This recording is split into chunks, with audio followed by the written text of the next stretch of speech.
South Carolina lawmakers passed legislation in a brief return here to the State House to expand absentee voting, a change that could cause delays on Election Day. State lawmakers expanded absentee voting to all voters in the state, an effort to decrease crowds at the polls.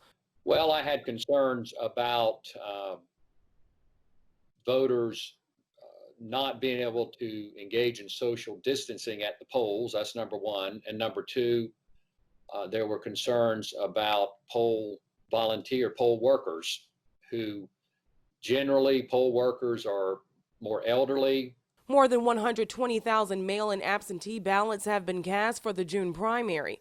Lawmakers passed a bill allowing poll managers to open those ballots before Election Day.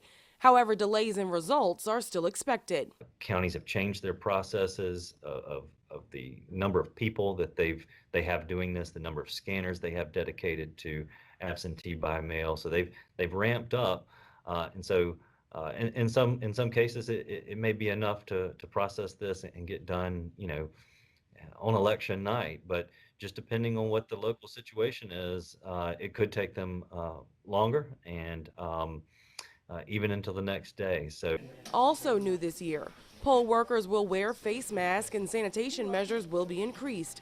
Several polling locations have also changed. Either you don't have use of the facility due to COVID-19, they've said no, we're not going to be a polling place this year, or there's been poll manager shortages, which require counties to consolidate polling places. So both of those result in polling place moves, either moving to a different place or consolidation. So even though poll managers can start opening mail-in absentee ballots a day earlier, they cannot start scanning them until Election Day. In Columbia, Georgia Godfrey, 7 News.